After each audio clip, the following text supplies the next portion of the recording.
بسم اللہ الرحمن الرحیم۔ السلام علیکم، میں ہوں آپ کا بھائی عباس حمدانی۔ آج کا ہمارا ٹاپک ہے ظہور اکبر قریب تر اور ہمارے رویے۔ دوستو، آج ہم دیکھتے ہیں کہ تمام تر علائم خروج پورے نظر آتے ہیں۔ وہ باتیں جو آج سے 10-15 سال قبل ناممکن نظر آتی تھیں، جن کا کوئی چانس بھی نہ تھا، وہ آج حیرت انگیز طور پر پوری ہو چکی ہیں۔ ہم ایک دو کی طرف آپ کی توجہ دلانا چاہتے ہیں کہ شہنشاہ انبیاء صلی اللہ علیہ وآلہ وسلم نے فرمایا کہ ہمارے لال کا خروج اس وقت ہوگا جب زمین کا چپا چپا آباد ہوگا۔ پھر فرمایا کہ خروج تب ہوگا جب گھر گھر میں ناچ گانا ہوگا۔ پھر فرمایا کہ امام آخر الزمان اجر اللہ فرج شریف اس طرح زمین کو عدل و انصاف سے بھر دیں گے جس طرح وہ ظلم و جور سے بھر چکی ہوگی۔ تو جناب، آج اس میں سے کون سی بات ایسی ہے جو ابھی پوری نہیں ہوئی؟ اس وقت کوئی جگہ ایسی نظر نہیں آتی جو غیر آباد ہو۔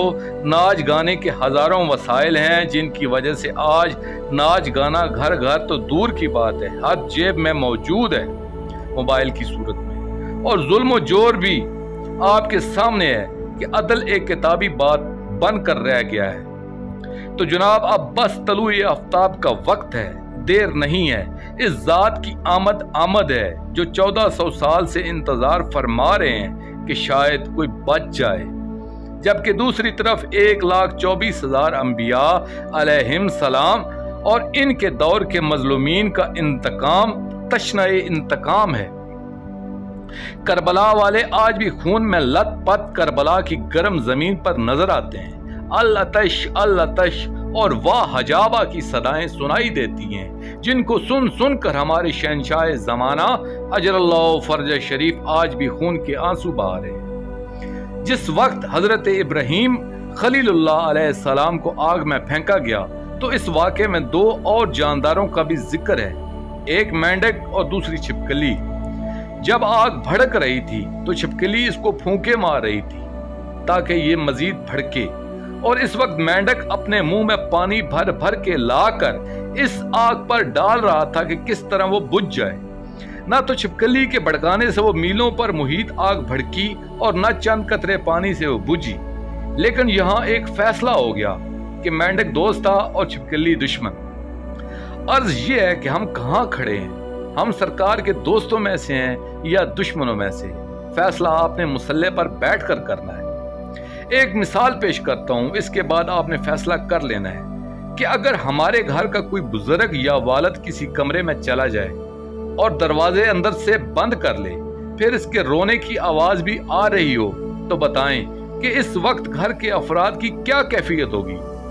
کیا وہ چپ چاپ اپنے کام کار اور اپنے مشاغل میں مصروف رہیں گے، یا اپنے والد کے دروازے پر کھانا پینا ترک کر کے بیٹھ جائیں گے اور ہر ممکن طریقے سے اس کو منانے کی کوشش کریں گے؟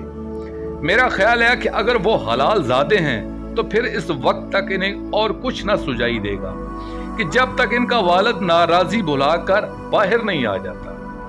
ہم سب اپنے اپنے گریبان میں جھانک کر دیکھیں کہ ہم میں سے کوئی 20 سال کا ہے، کوئی 30 سال کا، کوئی 50 سال کا اور کوئی 80 سال کو پہنچ چکا ہے۔ کیا ہم نے کبھی اپنے والد حقیقی شہنشاہ امام زمانہ اجر اللہ فرج شریف کے حالات معلوم کرنے کی کوشش کی ہے کہ ان کی شب و روز کس طرح گزر رہے ہیں؟ وہ کیا کھاتے ہیں، کیا پیتے ہیں؟ کوئی پانی بھر کر دینے والا بھائی ہے یا نہیں؟ کیا کوئی لمحہ سکون و سکھ کا میسر بھی ہے یا نہیں؟ کبھی ہم نے ان کو منانے کی کوشش کی ہے؟ کیونکہ وہ ہم ہی سے تنگ آ کر غیبت میں چلے گئے، اور ہم نے دوبارہ پلٹ کر بھی نہ پوچھا کہ مولا آپ کب واپس آئیں گے؟ آپ حکم تو کریں، ہم آپ کی ہر بات ماننے کو تیار ہیں، اب آپ واپس آ جائیں۔ ویسے تو ہم بہت بڑے دعوے دار ہیں کہ ہم پاک گھر کے غلام ہیں، ہمارا مال، ہماری جان، ہماری اولاد، ہماری عزت و ناموس سب ان پر قربان ہیں۔ یہ سب تو بہت مشکل ہے، کیا زبانی دعوے کے علاوہ ہم نے کوئی عملی ثبوت اس بات کا دیا ہے؟ میں عرض کروں گا کہ جان مال تو بہت بڑی چیز ہے، ہم نے تو آج تک وہ چیز بھی اس پاک ذات پر قربان نہیں کی جس پر کچھ بھی خرچ نہیں ہوتا، وہ ہے دعا۔ دوستو آخر میں شکریہ ادا کروں گا اپنے مرشد کریم سید محمد جعفر الزمان نقوی البخاری دامز اللہ تعالی کا۔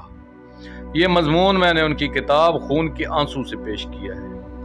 آخر میں اپنے پاک شہنشاہ کی بارگاہ میں دعا کریں گے، اللہ جل یا سائر البائر، اللہ جل یا شہنشاہ زمانہ، اللہ جل یا مظلوم زمانہ، اجل اللہ فرجک وصلوات اللہ علیکہ، یا ربا محمد وآل محمد صلی اللہ محمد وآل محمد واجل فرج آل محمد صلی اللہ علیہ وآلہ وسلم۔